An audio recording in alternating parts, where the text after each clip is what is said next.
Hello friend, welcome to your YouTube channel pupil teacher. तो कैसे आप सब? आशा है कि सब बढ़िया होगा। जैसे कि आप सभी को पता है कि हमने न्यू सीरीज शुरू की है जिसमें कि हम एचपी टेट की एग्ज़ाम की प्रिपरेशन कर रहे हैं। तो आज से हम शुरू कर रहे हैं अपना एचपी टेट का प्रीवियस ईयर के क्वेश्चन पेपर। तो ये हमारा साइकोलॉजी का क्वेश्चन पेपर जो कि हमारा 2015 का है। तो यहाँ पे सबसे पहला क्वेश्चन हमारे पास आया था, खेलों के माध्यम से बालक अपने संवेगों पर नियंत्रण करना सीख जाते हैं। तो यह विकास निम्न में से कौन सा है? ए सामाजिक विकास, बी शारीरिक विकास, सी संवेगात्मक विकास और डी है हमारे इनमें से कोई नहीं। तो जो हमारा संवेग के बारे में बात की है तो इसमें हमारा संवेगात्मक विकास है। तो इसका जो सही ऑप्शन है वो है हमारे पास सी। नेक्स्ट क्वेश्चन नंबर 2 है हमारे पास, कक्षा में पलायन करने वाले विद्यार्थियों के प्रति आपका व्यवहार कैसा होगा? तो इसका सही ऑप्शन है हमारे पास बी प्रशंसात्मक। नेक्स्ट क्वेश्चन नंबर 3 बहुत ही अच्छा क्वेश्चन है, हर साल आता है, रिपीटेड क्वेश्चन है हमारे पास ये वाला। सीखने की विशेषताएं कैसी होनी चाहिए जब हम कुछ चीज़ को सीखते हैं? ए हमारे पास दिया हुआ है सार्वभौमिकता, बी निरंतरता और सी है हमारे पास ए और बी दोनों और डी है इनमें से कोई नहीं। तो जो इसका सही ऑप्शन है वो है हमारे पास सी, ए और बी। जब हम सीखते हैं तो वो सार्वभौमिकता भी होनी चाहिए और निरंतरता। जब हम किसी चीज़ को सीख रहे हैं तो निरंतरता उसमें बहुत आवश्यक है। अगर हम उसकी प्रैक्टिस डेली कर रहे हैं तो हम उससे आसानी से सीख सकते हैं। तो नेक्स्ट क्वेश्चन नंबर 4 सबसे इंपॉर्टेंट क्वेश्चन है, ये भी आपके पास हर साल रिपीटेड होगा, इसको भी आप नोट करके रखना। प्रथम मनोवैज्ञानिक प्रयोगशाला की स्थापना किसने की थी? बहुत इंपॉर्टेंट क्वेश्चन है। तो इसका जो सही ऑप्शन है वो है हमारे पास सी वुंट। वुंट ने हमारे पास प्रथम मनोवैज्ञानिक पाठशाला की स्थापना की थी। और यहीं से आपका एक और मोस्ट इंपॉर्टेंट क्वेश्चन बन सकता है कि इसको भी आप नोट करके रख लेना। प्रथम मनोवैज्ञानिक प्रयोगशाला की स्थापना कब हुई थी? तो जब हमारी जो प्रथम मनोवैज्ञानिक प्रयोगशाला की स्थापना हमारी 1879 में हुई थी। इसको भी आप याद रखना, बहुत इंपॉर्टेंट क्वेश्चन है ये भी। नेक्स्ट क्वेश्चन नंबर 5 हमारे पास था, कूट संकेत प्रक्रिया क्या है? तो कूट संकेत प्रक्रिया क्या है? तो इसका जो सही ऑप्शन है हमारे पास वो है हमारे पास बी स्मृति। तो नेक्स्ट क्वेश्चन नंबर 6 है हमारे पास, अभ्यास या अनुभव द्वारा व्यवहार में अपेक्षाकृत स्थायी परिवर्तन है। तो इसका जो सही ऑप्शन है वो है हमारे पास सी अधिगम। अधिगम बोले तो लर्निंग। तो नेक्स्ट क्वेश्चन नंबर 7 था हमारे पास, धीमी अधिगम गति बालकों के लिए सर्वाधिक प्रभावी है। ए है हमारा व्याख्यान विधि और बी है हमारा दृश्य या श्रव्य विधि, सी चर्चा विधि और डी है हमारे पास प्रवृत्ति विधि। तो इसका जो सही ऑप्शन है वो है हमारे पास बी दृश्य और श्रव्य। नेक्स्ट क्वेश्चन नंबर 8 ये भी हमारे पास बहुत इंपॉर्टेंट क्वेश्चन है, ये भी आपका रिपीटेड है, हर साल आपसे पूछा ही जाता है। यदि डैश गुणसूत्रों का मिलन होता है तो लड़के का जन्म होता है। तो ए है हमारे पास वाई वाई, बी है एक्स वाई, सी एक्स एक्स और डी है हमारे पास बी वाई। तो जो इसका सही ऑप्शन है वो है हमारे पास बी एक्स वाई। तो जब भी एक्स वाई गुणसूत्रों का मिलन होता है तो लड़का होता है। ये क्वेश्चन आपके पास बहुत बार पूछा जाता है, बहुत इंपॉर्टेंट क्वेश्चन है, तो इसको आप याद रख लेना। क्वेश्चन नंबर 9 बहुत इंपॉर्टेंट। मैं आपको बता रहा हूँ जितना भी हमारे एचपी टेट के प्रीवियस ईयर के क्वेश्चन पेपर होते हैं ना, अगर आपने 5 साल के प्रीवियस ईयर क्वेश्चन पेपर पढ़ लिए तो आपको कोई भी ऐसा नहीं है कि आप पेपर नहीं निकाल सकते। हर साल आपके क्वेश्चन रिपीटेड होते हैं। आप चाहे टेट की बात करो, जिस मर्जी की बात करो, एचपी में जब भी आपके पेपर होते हैं तो 5 साल में जो क्वेश्चन पेपर होते हैं उनमें रिपीटेड होता है। ये आपने एक बात देखी होगी। तो क्वेश्चन नंबर 9 जो हमारे पास वो है, मुख्यतः आनुवांशिकता द्वारा निर्धारित विकास प्रक्रिया है। तो ए है हमारे पास अधिगम, बी है हमारे पास परिपक्वता और सी है हमारे पास समाजीकरण, डी इनमें से कोई नहीं। तो जो इसका सही ऑप्शन है वो है हमारे पास बी परिपक्वता। तो नेक्स्ट क्वेश्चन नंबर 10 हमारे पास है, प्रारंभिक अधिगमकर्ताओं 6 से 12 वर्ष की आयु समूह के लिए एरिक्सन की विकास अवस्था है। तो इसका जो सही ऑप्शन है वो है हमारे पास ए परिश्रम बनाम हीनता। तो नेक्स्ट क्वेश्चन नंबर 11 हमारे पास दिया, बहुत इंपॉर्टेंट क्वेश्चन है ये भी हमारे पास। इदम अहम व परा अहम किस संरचना के भाग है? ए मन, बी व्यक्तित्व, सी चेतना और डी रक्षात्मक मनोरचना।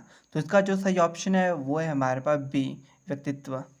तो नेक्स्ट क्वेश्चन नंबर 12 है हमारे पास, किस वस्तु का अपेक्षाकृत स्थायी मूल्यांकन है? ए अधिगम, बी अभिप्रेरणा, सी संवेग और डी अभिवृत्ति। तो इसका जो सही ऑप्शन है हमारे पास वो है हमारे पास डी अभिवृत्ति। नेक्स्ट क्वेश्चन नंबर 13 है हमारे पास, अधिगम वक्राओं में पारदर्शिता है। तो इसका जो सही ऑप्शन है वो है हमारे पास सी। और नेक्स्ट क्वेश्चन नंबर 14 है हमारे पास, अभ्यास के अधिगम पर प्रभाव के एक प्रयोग में अधिगम होगा। तो इसका जो सही ऑप्शन है वो है हमारे पास बी।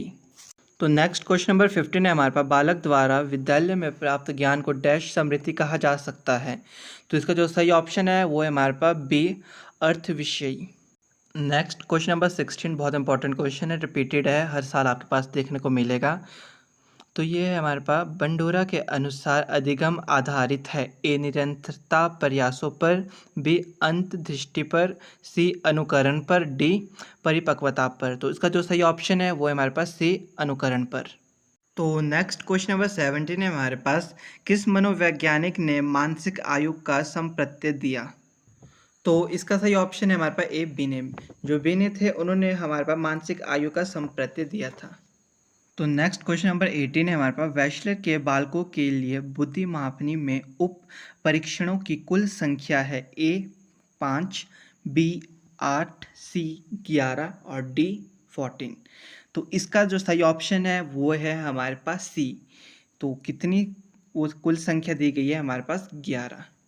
नेक्स्ट क्वेश्चन नंबर 19 है हमारे पास, सृजनात्मक चिंतन की अवस्था जिसमें व्यक्ति चेतन तथा अचेतन स्तरों पर समस्या सुलझाने में प्रयासरत रहता है। तो इसका सही ऑप्शन है हमारे पास बी। नेक्स्ट बात करते हैं अब क्वेश्चन नंबर 20 की, अहम डैश के नियम पर कार्य करता है। तो अहम है वो किस नियम पर कार्य करता है, तो इसका जो सही ऑप्शन है हमारे पास वो है ए, सुख। नेक्स्ट बात करते हैं क्वेश्चन नंबर 21, बुद्धि का सामूहिक परीक्षण कौन सा है। तो इसका जो सही ऑप्शन है वो है हमारे पास सी, आर्मी बीटा परीक्षण। तो नेक्स्ट अब हम बात करते हैं क्वेश्चन नंबर 22, पियाजे का क्वेश्चन है हमारे पास, पियाजे के सिद्धांत में आयतन, लंबाई, मात्रा इत्यादि का संरक्षण किस अवस्था में होता है। तो इसका जो सही ऑप्शन है वो है हमारे पास ए, स्थूल प्रक्रिया।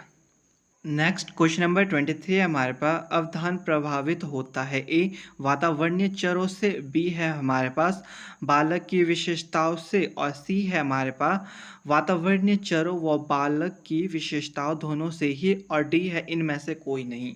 तो इसका जो सही ऑप्शन है वो है हमारे पास सी, वातावरणीय चरों व बालक की विशेषताएं दोनों से ही। नेक्स्ट अब हम बात करेंगे क्वेश्चन नंबर 24, जो कि हमारे पास बालक के लिए अध्यापक द्वारा दी गई प्रतिपुष्टि का ज्ञान है। इसका जो सही ऑप्शन है वो है हमारे पास ए, पुनर्बलन। नेक्स्ट क्वेश्चन नंबर 25, एक प्रकार के अधिगम जो परिमाणों पर निर्भर है। तो इसका सही ऑप्शन है हमारे पास ए। अब बात करते हैं क्वेश्चन नंबर 26 की, हमारे पास एक कक्षा जिसमें बालकों को सक्रिय रूप से प्रश्न पूछने के लिए प्रोत्साहित किया जाता है, डैश दृष्टिकोण पर आधारित है। तो इसका जो सही ऑप्शन है हमारे पास क्वेश्चन नंबर 26 का, इसका है हमारे पास डी।